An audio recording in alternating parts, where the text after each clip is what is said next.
I never thought I would find myself standing in front of her, disguised in a way that made my own reflection feel foreign.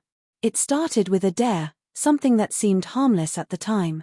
My friends were joking, nudging me to wear a dress, just for a laugh, and I, never one to back down from a challenge, agreed.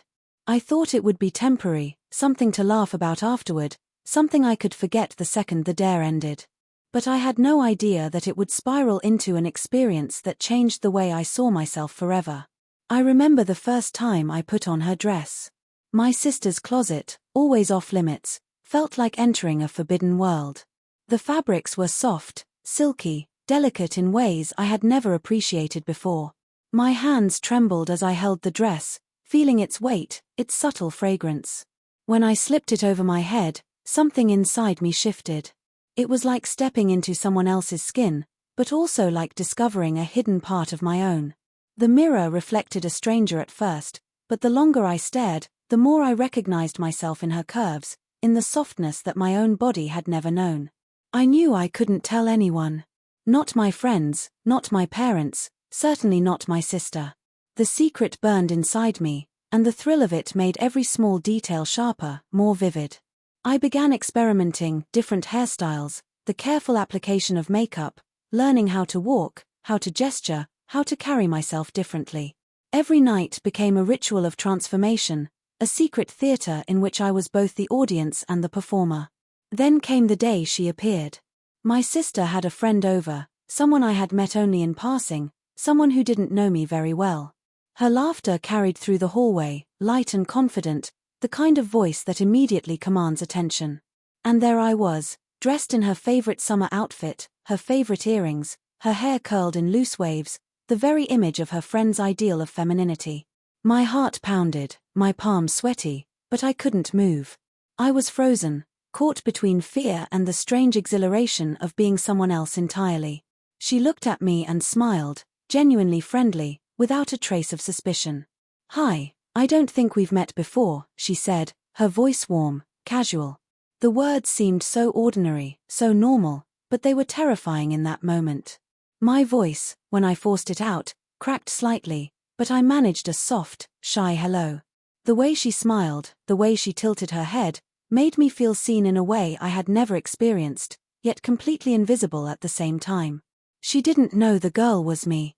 The hours that followed were a blur. We talked about music, school, movies, the kind of conversation that felt effortless and natural. I laughed at the right moments, nodded at the right jokes, all the while aware that every gesture, every word, every look could give me away. And yet, she had no idea. She saw only the girl I had become in that moment, not the boy who had lived in the same house, slept in the same room, and walked past her dozens of times before. There was power in that invisibility, a strange liberation in being allowed to exist as myself, even if it was a secret. By the time she left, I was exhausted but exhilarated. My heart ached from the adrenaline, but it also ached from something deeper, a longing that I could barely name. I had tasted freedom, a glimpse of authenticity that I could not ignore. And as I peeled off the dress, carefully folded it, and returned it to her closet, I realized I didn't want this to be the last time. The seed had been planted. In the following days, I found myself thinking about her constantly. Not in the way one thinks about crushes, but in a way that made me question who I really was, who I wanted to be. Each time I passed her on the street, each time she laughed in that familiar way, I wondered if she had any inkling, if she could sense the truth I was hiding. And yet, part of me didn't want her to know. Part of me wanted to explore this identity, this version of myself, without the weight of recognition, without the pressure of judgment. It became a secret routine, a delicate balancing act. I would transform when I was alone, practice in the mirror, perfect the details, and then when she came over again, I would step into this alternate life with a confidence I had never felt before. She never suspected a thing. Sometimes I would watch her interact with other people, so effortlessly themselves, and I would wonder if anyone else could see me like I wanted to be seen, like I saw her. The thought scared me, but it also thrilled me. It was during one of these afternoons that it happened, the moment I would never forget. She invited me to help her with a school project, a simple collaboration, nothing unusual. I was nervous, but I dressed carefully, chose my outfit, curled my hair just so. When I walked into her room, she looked up and smiled, and in that instant, I realized that the danger of discovery was part of the excitement. She still didn't know, and the fact that she didn't made everything feel electric. We worked side by side, our shoulders brushing occasionally, small, accidental touches that sent jolts through me. I caught her gaze more than once, and every time, I had to force myself to look away. There was a fragility in that moment, a tension that hung in the air, and yet there was also a strange sense of belonging, of finally fitting into a space that had always felt foreign. She laughed at a joke, and my chest ached not from embarrassment, but from the desire to be seen, fully, completely, without masks or pretense. By the end of the day, I knew I couldn't keep living like this forever. The thrill of secrecy was intoxicating, but it was also exhausting. I wanted more than brief encounters, fleeting moments of authenticity. I wanted to explore this identity openly, to understand it, to accept it. And yet, the fear of exposure, of judgment, of losing the careful balance I had maintained, held me back. I was trapped between two worlds, two versions of myself, and I didn't know which one I belonged to, or if I even had to choose. Days turned into weeks, and the secret of who I really was became heavier with each passing moment. I found myself thinking about her constantly, not in a superficial way, but in a way that made my heart ache and my mind race. Every interaction, every smile, every casual word she spoke seemed to hold some hidden significance, as if she were unknowingly revealing a world I had only begun to inhabit. I was learning to love this other side of myself, the girl I became when no one was watching, yet the fear of being discovered never truly left me. Then came the invitation I didn't see coming. She asked if I wanted to attend a small gathering at her friend's house. It wasn't a party, exactly, just a few people from school, casual and harmless, or so it seemed. My first instinct was to refuse, to stay in the safety of my own room and my own reflection, but a part of me, the braver, bolder part that had awakened in front of the mirror, wanted to go. This was a chance to live as her again, to interact, to belong, and to see if I could carry this identity further than I ever had before. The night of the gathering, I dressed carefully. Every detail mattered, the way my hair fell over my shoulders, the subtle shimmer of my eyeshadow, the soft pastel dress I had chosen. I looked in the mirror and barely recognized myself. The girl staring back was confident, poised, and undeniably real. I felt a rush of exhilaration mixed with terror. If anyone discovered me tonight, if she saw past the illusion, everything would collapse. But I couldn't turn back. Not now. When I arrived, she greeted me with the same warmth that had always disarmed me. "I'm so glad you could come," she said, and for a moment, I felt the world narrow to just the two of us. Her eyes held no suspicion, only friendliness, and I realized that the stakes had never felt higher. Around us, people chatted, laughed, moved about casually, oblivious to the secret I carried with me. Every interaction felt amplified, every look a potential revelation. As the evening progressed, I began to relax slightly, letting the girl I had become take over. I laughed at jokes, joined conversations, and even danced when the music came on. For hours, I was free, invisible in plain sight, able to experience the world as I wanted without fear. And yet, the tension never fully lifted. Somewhere deep inside, I knew that this freedom was fragile. One wrong move, one slip of a word or gesture, could undo everything. Then came the moment that changed everything. She leaned close, laughing at something one of her friends had said, and I felt the heat of her presence as if it were its own force. She glanced at me and said softly, almost casually, "You're really good at this. I mean, you seem so natural." My heart stopped. The words carried a weight I hadn't anticipated. Did she suspect? Could she see through me? I forced a laugh, nodded, and muttered something vague, trying desperately to keep my voice steady.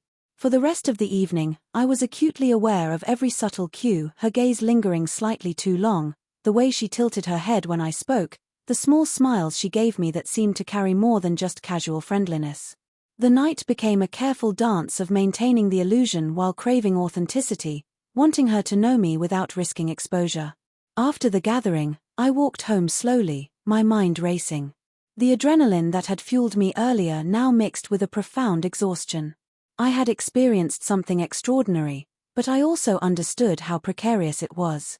Living as her, even for a few hours, revealed truths about myself I could no longer ignore.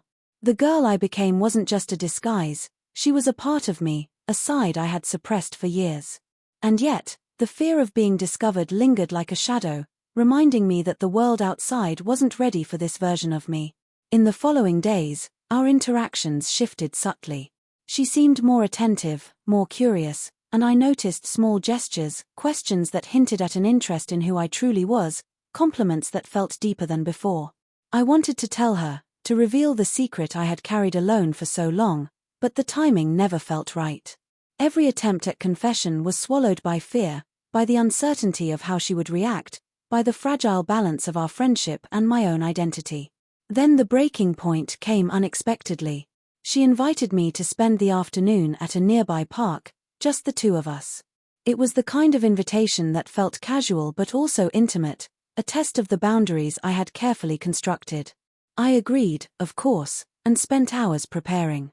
Every strand of hair, every fold of fabric, every step I took was calculated to ensure that she would see only the girl I had created, not the boy who had lived in her house, walked past her, and laughed with her countless times before. At the park, the sunlight filtered through the trees, casting patterns on the ground, and everything felt heightened, every sound, every smell, every glance. We walked, talked, and sat side by side on a bench, sharing stories and laughing. The world felt suspended, as if it existed only for us. And then, in a moment of vulnerability, she turned to me and said softly, "You know, I feel like I can really talk to you. You just understand, in a way that's rare." Her words struck me harder than I could have imagined. My chest tightened, my mind raced, and I realized that the secret I had carried for so long, the fear, the thrill, the exhilaration, was no longer just about me. It was about connection, about trust, about the courage to be seen fully, even when the risk was terrifying. I wanted to tell her, to reach out and say, "I'm that girl. I've been this girl for a long time." But the words wouldn't come. Instead, I smiled, nodded, and continued the conversation, savoring the closeness, the warmth, and the unspoken understanding between us. The tension remained, a delicate thread connecting truth and secrecy, identity and performance, fear and courage. And in that moment, I understood something profound. Being her was no longer just a disguise. It was a journey, a path toward self-discovery that I could no longer ignore, no matter how dangerous or uncertain it might be. The days that followed our park afternoon were the hardest.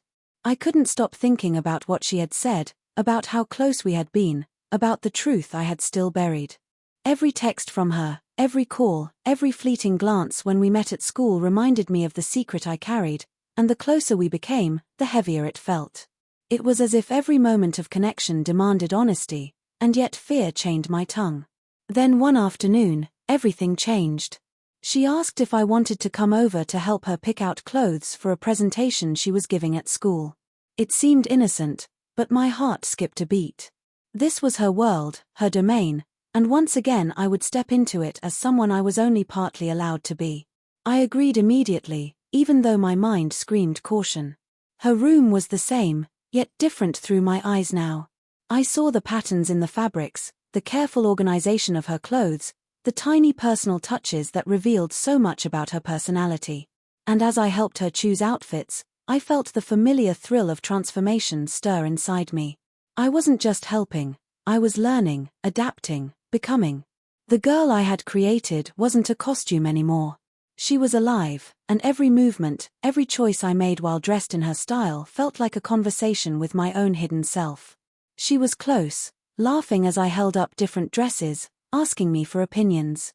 Her hair brushed against my arm accidentally, and I felt a jolt of electricity shoot through me. My mind was spinning, but I kept it hidden behind calm expressions, careful gestures, and thoughtful words. She had no idea. She didn't know the girl was me, and that made everything at once exhilarating and terrifying. And then the moment came that I had feared but secretly hoped for. She picked up a dress I had never seen before and turned to me with a soft smile.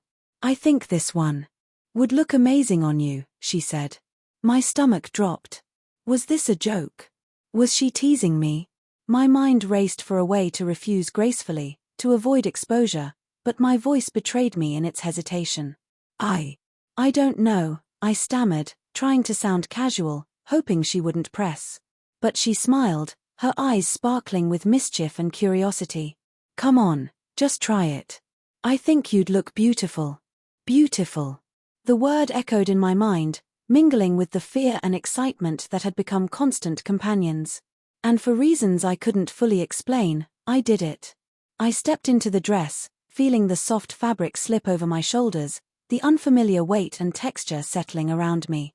I looked in the mirror and barely recognized the girl staring back.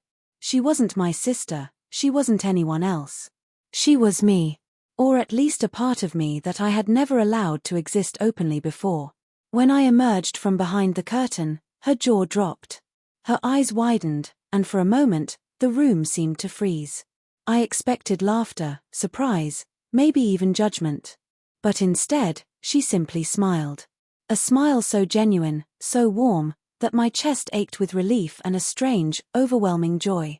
You really are beautiful, she whispered, softly, almost as if she were afraid to break the spell of the moment. My heart pounded, and I felt tears threaten to fall. It wasn't just the compliment. It was the acceptance, the recognition, the realization that I could exist as myself and still be seen, still be valued, still be admired. That afternoon changed everything. We talked, really talked, for the first time about identity, about self-expression, about fears and insecurities. I didn't reveal everything, not yet, but I shared pieces of myself I had never shared with anyone. And she listened, really listened, without judgment, without interruption, simply accepting and validating the person I was becoming. But with that acceptance came fear. The more she knew me, even in fragments, the closer we became, the harder it was to maintain the secret. Every smile, every glance, every subtle sign of recognition felt like a risk. What if she discovered the truth before I was ready? What if she felt betrayed, confused, or hurt? The stakes had never been higher, and yet the desire to live authentically, even in small moments, was irresistible. Then one evening, everything came to a head. I was at her house, helping her prepare for an upcoming school event, when her mother walked in unexpectedly. Panic surged through me. I froze, my mind racing for an excuse, a way to explain why I was dressed this way. Her mother's eyes flicked to me, lingering just a moment too long, and I felt the walls closing in. You look different, her mother said, curiosity mixed with surprise. My voice caught in my throat, my carefully constructed composure threatening to crumble. I opened my mouth to speak, to explain, to retract, but no words came. And then, incredibly, her mother smiled. A gentle, knowing smile that somehow put me at ease, even as my heart hammered in my chest. It suits you, she said simply, and the tension that had built inside me evaporated. For the first time, I felt seen, truly seen, by someone outside the circle of my secret. It was terrifying, yes, but also liberating. The risk of exposure had transformed into an affirmation of who I was, who I could be. And in that moment, I realized that living authentically, even if only for a brief afternoon, was worth every pang of fear. After that day, everything changed between us. I could feel it in the way she looked at me, in the way her voice lingered when she spoke, in the subtle attentiveness she showed. It wasn't suspicion, it wasn't doubt, it was curiosity, acceptance, and a quiet recognition that somehow, I was more than I had ever been allowed to show. But with that realization came the weight of inevitability. Sooner or later, she would learn the truth. And I had to decide whether to tell her on my terms or risk it coming out by accident. I spent nights staring at the ceiling, replaying every interaction, every word, every glance. I thought about my own reflection, the girl who had become me, and the boy who still existed in the shadows. I realized that I didn't have to choose between them completely, they could coexist, but only if I was brave enough to face the truth. The fear that had once paralyzed me became a challenge, a test of courage and authenticity. The opportunity came sooner than I expected. She invited me to a quiet coffee shop after school, somewhere private where we could talk without interruption. My hands shook as I walked through the door, carrying the familiar anxiety that had become my constant companion. She smiled at me, warm and inviting, and I felt a mixture of relief and terror. This was the moment. We sat down, ordered drinks, and for a while, talked about everything but the secret that hovered between us. The laughter came easily, the conversation flowed, but beneath it all was a tension I could no longer ignore. She leaned forward, her eyes searching mine. "I feel like there's something you're not telling me," she said softly. My chest tightened, my throat felt dry, and I realized that hiding it any longer was impossible. There's something I need to tell you," I began, my voice trembling. "Something about me, about who I am." Her eyes widened, not in judgment, but in gentle curiosity, and I took a deep breath. "The girl you see, it's me. I've been this person for a while now, secretly, and I didn't know how to show anyone. Especially you." For a moment, silence stretched between us, thick and heavy. My heart pounded, my hands fidgeted nervously, and I waited for the rejection, the confusion, the anger I had imagined so many times. And then she smiled. Not an awkward or uncertain smile, but a real, warm, and accepting smile. "I had a feeling," she said softly, leaning back. "I don't know how, but I did. And honestly, I'm glad you told me." The relief that washed over me was indescribable. For years, I had lived in fear of judgment, hiding parts of myself that felt essential and real. And now, for the first time, someone knew and accepted. She didn't see me as a joke, a dare, or a performance. She saw me. Fully. And it was liberating in a way I had never imagined possible. From that day on, our friendship shifted. It became deeper, more genuine, more honest. I began to explore my identity openly, no longer confined to secret moments in my sister's closet or fleeting afternoons at the park. I learned to love the girl I had discovered, while also embracing the boy I had always been. Both existed, both mattered, and both could coexist without fear. The transformation wasn't just about clothes, makeup, or appearances, it was about courage, trust, and self-acceptance. It was about learning that the most terrifying moments could also be the most beautiful, the moments when fear and authenticity collide.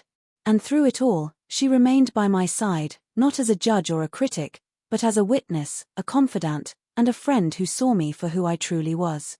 Years later, when I look back on that time, I realize how much it shaped me. The girl in the mirror wasn't just a disguise, she was a revelation. She taught me bravery, empathy, and the power of living authentically. And the most incredible part, she never knew she was looking at me all along, not until I finally had the courage to show her. In the end, the secret that once terrified me became the very thing that set me free. She didn't know the girl was me, but in the way she accepted me, in the way she saw me, I discovered that I didn't need anyone to know to be real. I only needed to know myself. And that, more than anything else, changed my life forever.